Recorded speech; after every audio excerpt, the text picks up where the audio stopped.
there.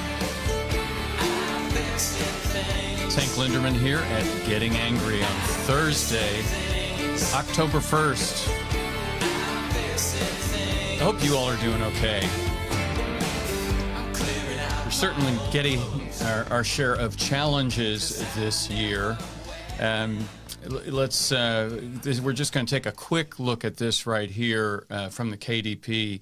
There's a new interview showing that Attorney General Daniel Cameron, the Republican Attorney General here in Kentucky, lied 5 times about the Breonna Taylor grand jury decision. Very, very interesting. Yes, of course, everybody's here. This is great. Chris Pritchard's here. He's going to share. Cindy is here. She's going to share. Jenikin is here. She's already shared. Mary is here. Wow, we got everybody showing up. So glad you could make it. I'm down here in my secure, undisclosed location. Let's get a look out at the water because it's one of the last nice days of the year. I keep saying that, but not wonderful weather is coming, but my goodness, it's so peaceful and beautiful today. And that's about the only thing that settles me down and keeps me able to not lose my cool. You know, we talk about how important it is to maintain our cool, but I'm going to show you some things today that will, you know, you're going to get angry, I expect. And yes, Mark Maselli's here. Mark, do us a favor and share. Mark, send us some music. Call me. All righty. So first, we're going to quickly look at that. I haven't even read the story yet. It just came in. And this is just one more reason that people are in the streets protesting because they don't trust the results. They don't trust what went on in this process. We've already heard about sloppy police work, at least sloppy, including parts of the warrant that were copied and pasted that weren't supposed to be. So there's a possibility that we're going to have a judge that's going to get looked at. And now it looks like the Attorney General, Jerry Goodman, is here. Jerry's working on a piece of music that's going to blow you all away. I hope he has it here by Saturday, but you know, whenever you get to it, Jerry, it's cool. And you know what? Jerry doing a bad job would be much better than any of the rest of us doing the best we can. Anyway, look, I want to get to some of our homework here. I think we have to get to pretty quick because we want to get to Dr. Gregg. The terrible news, look at that. We're basically at 1,000 deaths again, 40,000 new cases.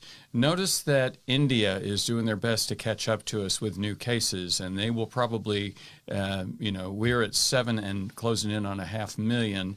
They're at 6.3 million, but they're adding cases at more than double the rate of us. Their deaths are significantly more under control. Well, somewhat more under control.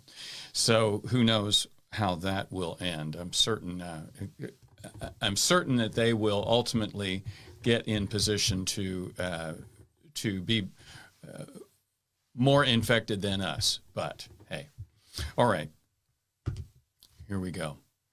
This is the top states in the United States.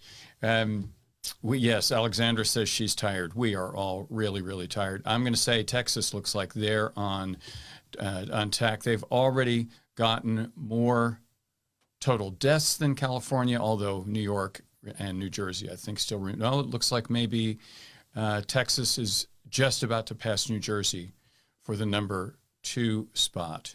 Anyway, Texas is not doing well right now, so that's obviously a problem.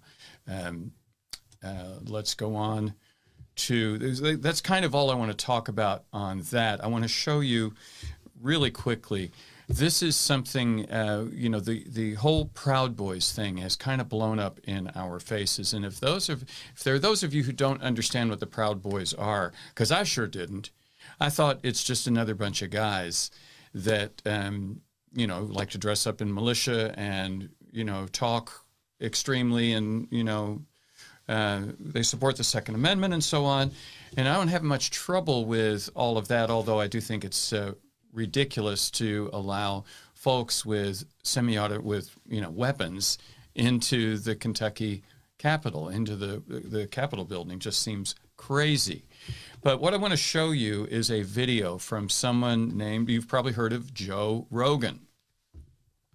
Joe Rogan is a wonderful talk show guy. He really does a great job, and I enjoy listening to him.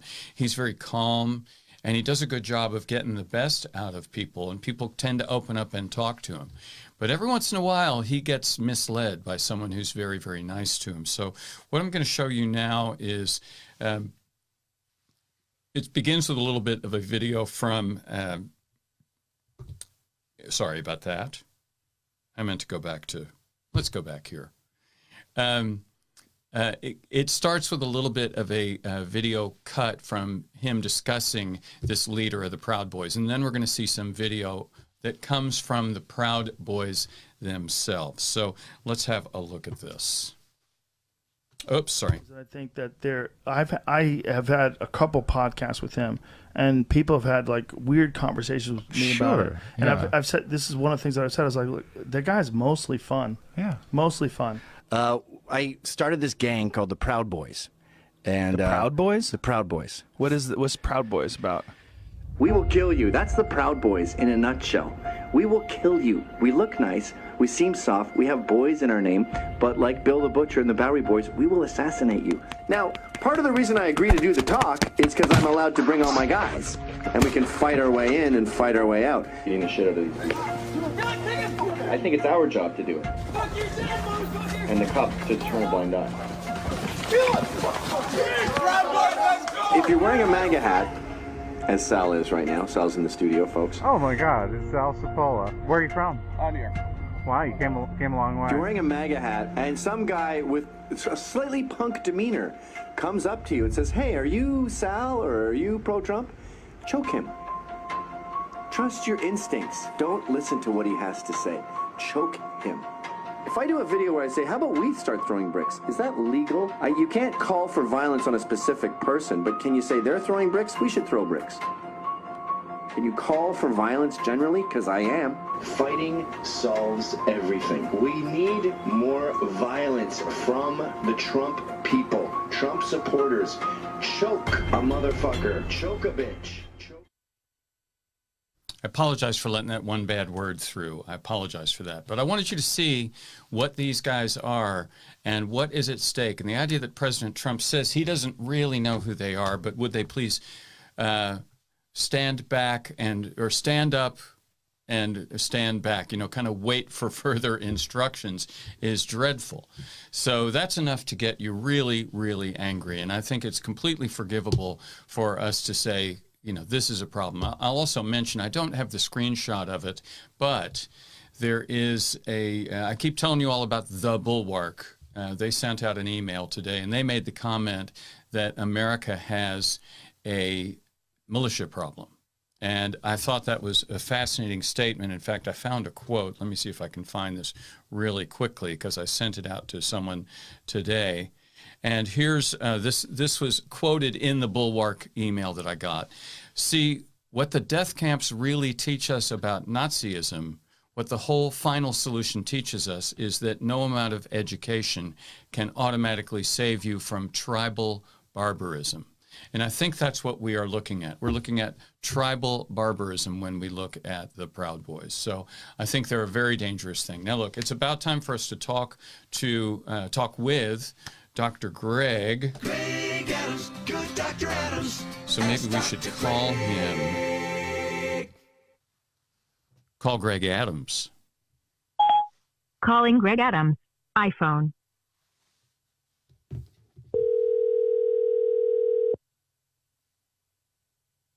Hello, hello. Dr. Gregg, you're here. Do you want to hear the theme music? Oh, absolutely. Okay, we've already played it, but I think it's so good. It bears repeating. Here we go. Gregg Adams, good Dr. Adams. Ask Dr. Gregg. I think you need that as your ringtone at some point. I may have to do that. I think that's wonderful. I just love it. That's Randall Kirsch, formerly from the Beach Boys, who did that. And Randell's going to do some music for us, I'm hoping, for our fundraiser. But, well, look, I want to show everybody, the first thing I want to show them has nothing to do with what we were going to talk about, and it's a picture from your backyard on the hillside, and it's a mother, a doe, and her baby. Yes, these are some guests that swing by our backyard every couple of days. They will we will throw an apple that's been cut into pieces out, and they'll enjoy that. And occasionally they'll sleep for a while on our lawn. And in fact, as I'm talking to you, mother and baby are sound asleep on my lawn. Oh my goodness! We live in a suburban neighborhood. There's house after house after house, but between my house and the house behind me, there is a greenway that is a deer trail. It's also a gray fox trail, and I suspect other things will go by in the night. I don't want them to get too used to being around here, because they have a normal 50-mile territory that they should be ranging, and they should be feeding. They all want to keep them as natural and as normal and as wild as possible. Yes. But occasionally they find that one lawn or another is a safe place to take respite. And right now, my lawn has 2 deer on it. Well, we're back to avoiding or putting off or healing our moral injury by enjoying nature. Oh yes, it's a lovely thing. Well, let's dig into this. I have some screenshots. I don't know if I shared these particular stories about a virus, but I've got one from something called the Medical Press, and the headline says, China says COVID-19 vaccine could be ready for the public by November. And then I also have one that is from the New York Times. China gives unproven COVID-19 vaccines to thousands with risks unknown. So I think we should just turn you loose and have you talk us through that. I think that it's an interesting story, and I think that there are a couple of caveats that go along with it. China has pharmaceutical corporations, just like almost every country does. Some of the best pharmaceuticals come from Bayer and from AstraZeneca, which are European countries, and we have our own wonderful pharmaceutical corporations here making new drugs and new vaccines every year. China is no different, and they have several companies that are working on putting out vaccines. They had a little bit of a head start because the pandemic went through their country first. And they have another advantage, which is the largest of their pharmaceutical companies, which is called the China National Biotech Group, is a state-run company, and it has essentially unlimited resources to whatever the Chinese government would like for them to produce. And at the moment, they want for them to produce a vaccine. That they have 2 or 3 going right now. They are doing similar sorts of studies as the FDA would require us to do in the United States. And there are a couple that show promise, and they are way ahead in terms of getting these things tested. And they had a couple of advantages. One was unlimited resources to developing the vaccine. And 2, when they do their phase 2 and phase 3 studies, they have enlisted the support of many other countries, including Brazil and Peru and the United Arab Emirates. And people are beginning to test this on that basis. The reason why they had to go to other countries is because China has largely knocked down the coronavirus such that they can't really test its They don't have enough patients. Right. They can't tell if the vaccine's any good because they don't get the disease anymore. Well, of course, they're helping the United States, right? Oh, well, you would think that would be a nice thing for them to do, but the tensions between China and the United States have gotten to be so dense and dangerous that I'm not sure that China's main goal in developing a vaccine first is to do it before Trump can and say, see, we have the vaccine, and oh, I'm sorry, it's not available in the United States. We'll offer it to President Biden. Maybe. Perhaps. That would be like what happened when Reagan was elected and the Iranian who were holding hostages wouldn't release the hostages until Reagan took office. It was a political move, and China may well have political motivations. They also have motivations of their own, which is to take care of their own population. It's also a big PR move for them. They already had a problem with the way that they initially handled the outbreak in Wuhan. They initially covered it up. They tried to punish the whistleblowers, and I thought, well, that's bad diplomacy. Let's send out some masks and some PPE and show the world that we're actually good people. And then some of those masks turned out to be defective, and that sort of backfired on them. And so now this is another way for them to say, look, world, we're on your side. We want to help you out. And so their pharmaceutical company is ramping up to make 1 billion doses per year available. A billion doses per year. And just, are these vaccines going to be a single dose might be sufficient, or are these going to be multi-dose vaccines? Don't know the answer yet. Right now, the studies are with 2 doses, about 28 days apart. And they think we don't really have any long-term data because we haven't been that far out yet. But they think that the effect may last at least 6 months, which is perfectly fine to get you through the flu season or the COVID season. But it may need to be repeated every year. Now, there's some problems with all of this. The first is that, wow, this came out really quickly and very fast. And their numbers are way too good to be believed. They are talking about 100% effectiveness, 100% response in terms of developing antibodies in the people that they've tested. So that's one thing. That's a very, very Is that unprecedented? Has there ever been a 100% effective vaccine? Not to my knowledge. Most of them, the best you can do is about 70%. Now, that effectiveness, the only thing they're measuring right now is whether or not a body, a mouse, a man, develops antibodies.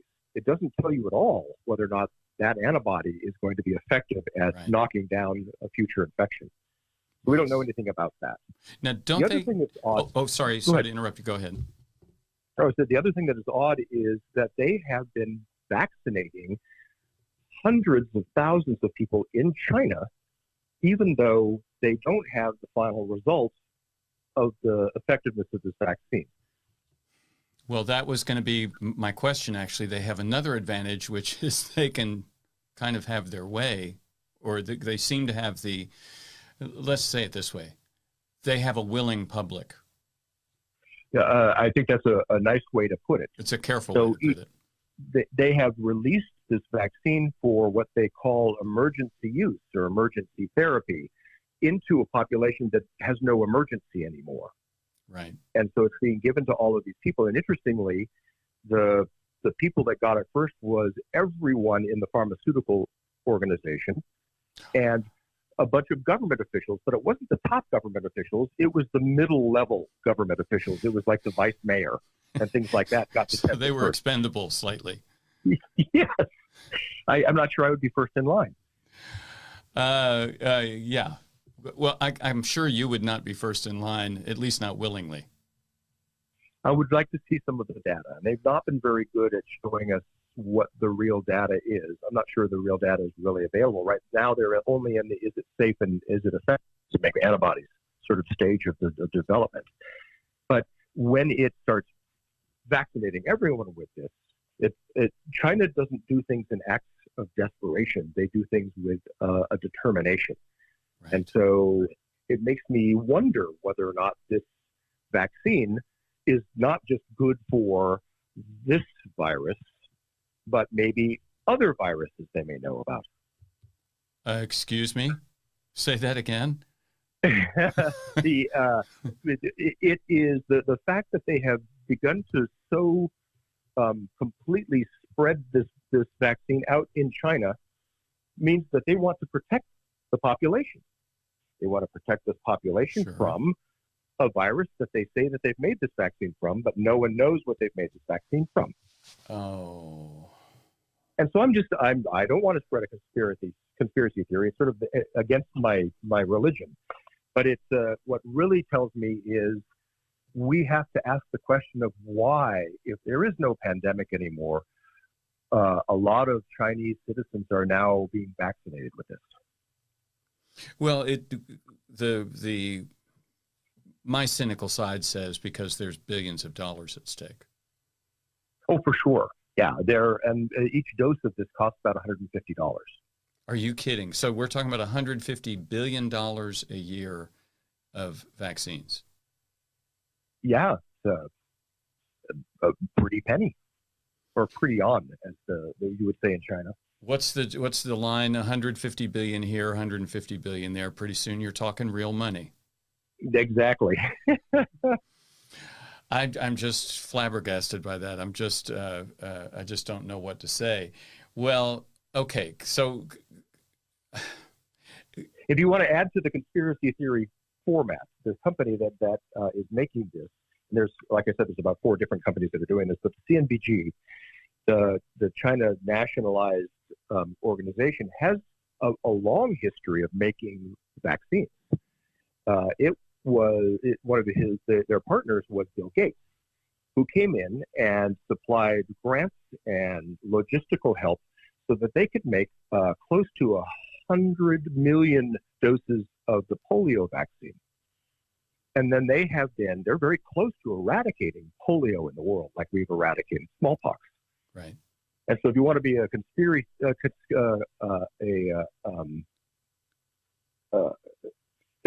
theorist, yeah, bringing Bill Gates into the picture is just perfect during an election year.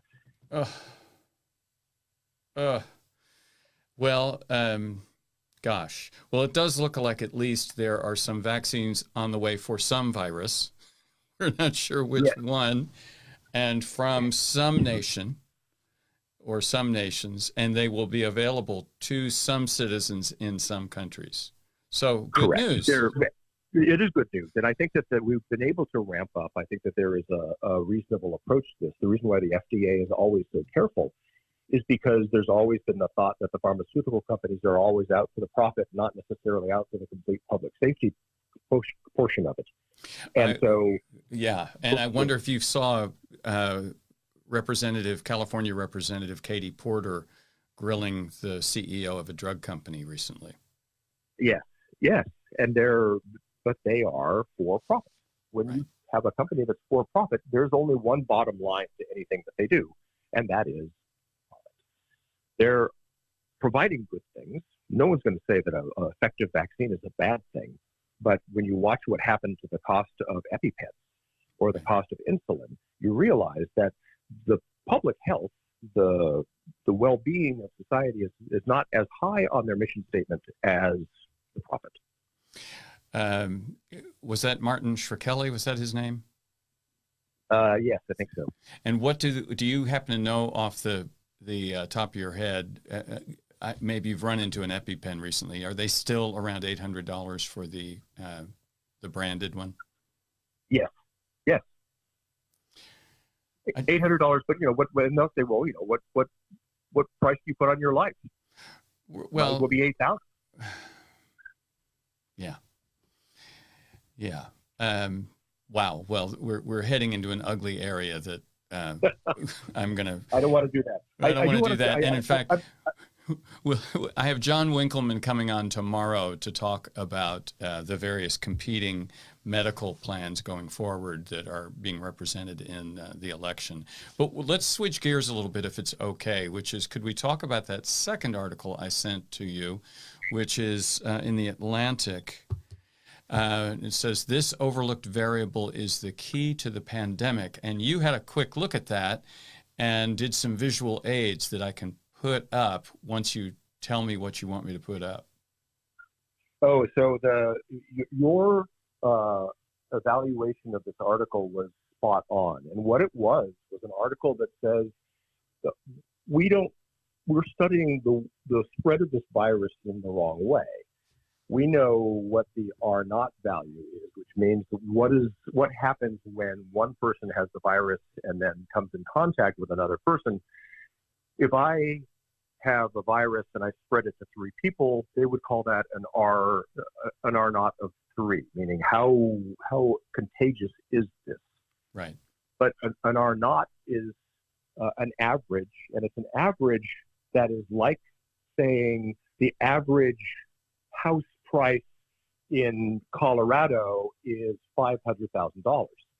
What it doesn't look at is the fact that there are many houses that are $100,000, and there's a couple of houses that are $5 million, and it throws the average way off. Yes, they use the example of Jeff Bezos walking into a bar, and instantly the net worth of everyone in the room has gone up to into the billions. Right, because the average amount of money spread across that 100 people is now in the billions, but it's not true. You'll have pocket change in your pocket, and he has billions in his. Yeah. It's an unfair way of looking at it. Right. What they really said was it doesn't spread 1 to 1 to 1 like a typical virus should spread, and that's the visual image that I gave you was the deterministic spread. The deterministic spread. Yes. And this is the way that people think about how viruses are spread, that one person spreads it to another person who spreads it to 2 more people who spread it to 2 more people. And you think, wow, this is how it should spread. But in fact, this is not how this spreads, and probably not how any virus really spreads. His point is that the spread is really more stochastic, which is a hard word that means that it doesn't necessarily follow these rules. And if you put up the next visual, the one of the stochastic spread, what happens is you may have the virus and you'll spread it to 2 people, but one of those people is about to go to church and sing in choir. Oh. And when he does, he takes off his mask, he sings at the top of his lungs, lots of forced air, lots of moisture, lots of close space, lots of time. And lo and behold, the entire choir now has COVID.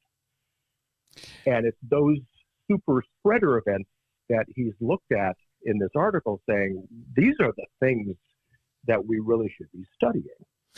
I found the quote. While I agree that I found the quote that I sent to you from this article, and its quote, it says, in study after study, we see that super spreading clusters of COVID-19 almost overwhelmingly occur in poorly ventilated indoor environments where many people congregate over time. Weddings, churches, choirs, gyms, funerals, restaurants, and such, especially when there is loud talking or singing without masks. For super spreading to occur, multiple things have to be happening at the same time, and the risk is not equal in every setting and activity. Which is not to say don't join choirs or don't go to rallies or concerts or gather at church. We have to figure out a safer way of doing that in the setting of a virus spreading like this. When the virus is under better control, we have vaccines, these may become very safe endeavors again. But right now, we're using these environments to supercharge the spread of this virus. And when you hear people saying, we want to go back to church, we want to go back to school, we want to go back to our choirs, I love that that emotion is there. These are things that are attractive to them, calming to them, normal to them. Important to them. Sometimes, and you don't want to denigrate the importance, but you do want to say this is an unsafe environment right now. Right, right. And what a shame. I mean, this is, and something I've noticed and I've been behaving this way, and I suspect you've been seeing this sort of behavior too. We keep pushing our luck just a little bit. So we'll go stay on a friend's back porch and have a cup of coffee with them and stay away from them, but we're outdoors and in the direct sunlight. Right. And your circle gets a little bit bigger. The bubble that you were comfortable with the first couple of months has now a couple more people in it. And as you trust them and people behave appropriately, I think that is not an uncommon approach to this. Hey, look, I got away with it. And it works as long as you get away with it. But at one point, you may not. And then suddenly you're a statistic. Yeah. And I think one of the other things, I can't remember if this article mentioned this, but now they're finding, another thing we looked at recently was that the younger you are, the less likely you are to die of the virus, but you're just as likely to spread the virus if you're a child. Yes. Oh, yeah. If you have the virus, and it comes down to what is a normal behavior. Yeah. Yeah. Kids share suckers, and they hug each other, and they gather in clumps, and they don't understand the concept of social distancing. And social distancing, when you start getting distracted by other things, by alcohol with dinner, by losing yourself in a game as a child, the 6 feet becomes 2 feet, and suddenly you create a super spreader environment. A friend of mine in Owensboro who has grandchildren said there is no social distancing with grandchildren. And so they get tested fairly often, and they're fortunately in a city that they're able to get tested, but this is not always an option. There's a question from Barbara Tichy. She has a question for Dr. Gregg. I have friends who are friends with epidemiologists, 3 different ones, who say that during this time of the pandemic, we are safer flying on an airplane than we are entering a store. She's wondering if you have an opinion on that statement. It's a good statement, but there are some things that are assumptions in there that you have to define out first. The first is when you fly on an airplane, that airplane has a requirement of you getting tested within 72 hours of getting on the plane. So within 72 hours, you do not have the virus, or else you do not get on that plane. Right. They're enforcing social distancing, they're enforcing masks. When you walk into the supermarket, there is none of those requirements because as an essential service, they have to stay open. And while they're open, people will walk in, their masks will be over their mouth but not their nose. They may have just begun spreading the virus but don't have any symptoms yet. And there's not any of that control. So I would agree with that statement, but it comes down to the fact that the airlines have the capability of limiting who gets on the plane to people who've already had a negative test. And there's also the issue of the old average. If the Jeff Bezos of the virus gets on your plane, if he's wealthy with virus, when you get on the plane, you're in a dangerous spot. If he's somehow that's true. You will all be wealthy with virus by the end of that plane flight. Yes. Well, all right. Well, thank you so much, Dr. Gregg. I'm going to look and see if there are any other quick questions. While you're looking, I have a couple of follow-ups. Go ahead. Yes, please. Pam Linderman asked about the MMR vaccine and whether or not that was going to be an effective way of protecting frontline workers. There is some early promising evidence. We haven't studied it well yet, but we're in the process of doing that. And the idea is MMR is a vaccine that you get when you're under the age of 2. You get 2 doses of it, and it fights the production of mumps, measles, and rubella. Right. They're very, very dire childhood diseases. It's safe, it's effective, it's been around for 50 years, and they've noticed 2 things.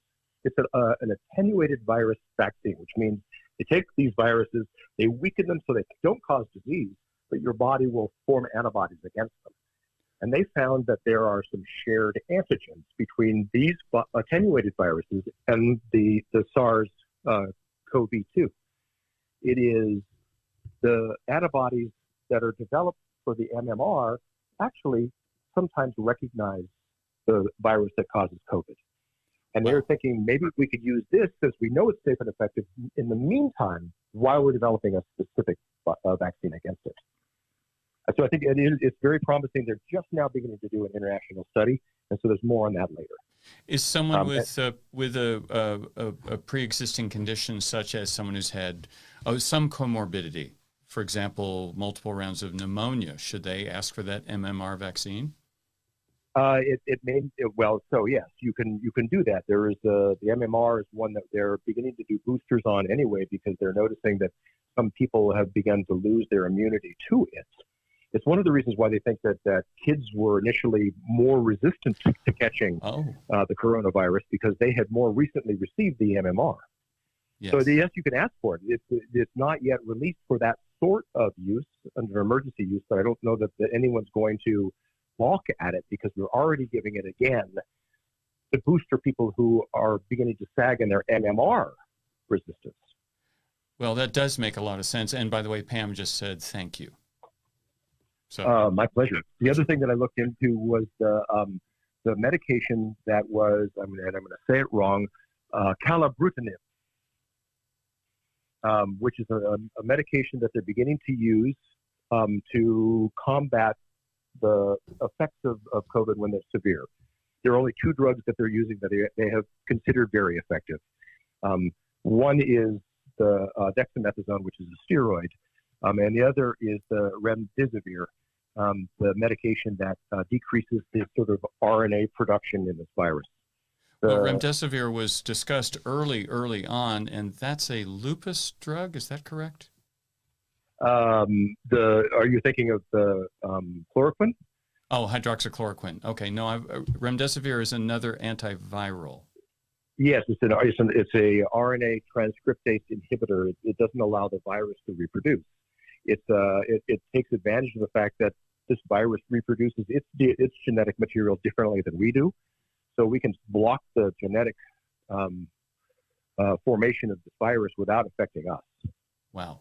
And there's another medication that was discussed, and Calquence is what the brand name is. It's used for non-Hodgkin's lymphoma.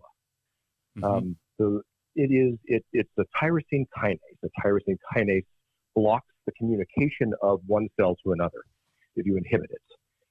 So tyrosine, you think about, your house goes on fire, you notice it, you get on the telephone, you call the fire department. The communication is necessary for the fire department to know what to do and where to go. And if you cut the phone lines, you have blocked the information to spread. And if you block the tyrosine kinase, you've cut a phone line between a macrophage and the rest of the inflammatory process. And that inflammatory process is what causes so much problems in really severe cases of COVID. And so they're beginning to look at this medication because it works specifically on the macrophages and their communication with the rest of the inflammatory process. And that's what they're seeing in COVID. And so they thought, well, here's this medication that we used to use in non-Hodgkin's lymphoma, but we stopped using it because people kept getting these bad infections. Why? Because they were inhibiting macrophages, which were important to fight off that infection. But rather than saying, what a bad drug, they said, maybe we should use this when macrophages are the problem. And that's what they're doing with COVID. Oh, that's interesting. And of course, it remains that our general health is a critical piece of this, that anything you can do to just generally be healthy is a good idea. And also general better hygiene, washing your hands more often, that sort of thing is a big deal. And of course, wearing masks. Yeah, because all of these drugs, all of these approaches are often too little too late. They are when the wildfire is already going. And you're right, the way to keep this from spreading is washing your hands, wearing your mask over both your mouth and your nose, and making sure that you look carefully at the clusters of people that you're trying to spend time with. Going to choir is, the Zoom choirs are making a comeback, and it's a wonderful thing to hear. And you don't spread virus one to the other. There are more questions, but they're getting pretty detailed, so I'm afraid to ask them. But if you get a chance to look in the comments, I'm sure that. But Dr. Gregg, we so appreciate the amount of time you give to us. We really enjoy it. It's my pleasure. It helps me too because I get to catch up on some of these very new ideas, and your outreach to the people in Kentucky is so valuable. I'm happy to spread any information that I can. Well, I'm looking forward to the day when you and I can once again see each other face to face. By the way, I'm driving to Kentucky the day after the election. Some of you already know this. Pam is one of those people that has had multiple rounds of pneumonia, and she is one of those that should really do her very, very, very best to not take any chances to not get this disease. So that's why I'm driving and will not be flying, and will really be watching how I travel and who I interact with and how I do it. And by the day after the election, you mean the day after all of your congratulations and support and victory party?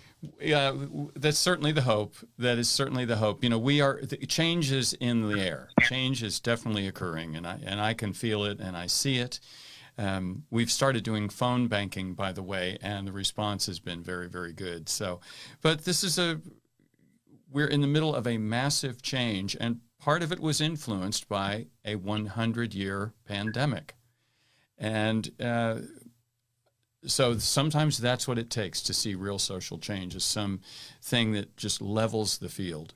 So I guess I'm trying to be optimistic about this horrible thing we're all trying to endure. Out of every fire, a phoenix can rise. Yes. All right. Well, Dr. Gregg, thank you as always, and please take care of yourself and your family. And I will. Thank you very much, and everyone out there, take care of each other. Wash your hands, wear your masks, and we'll get through all of it. all righty. Thank you very much. Thank you, Dr. Gregg. Gregg Adams, good Dr. Adams. Ask Dr. Gregg.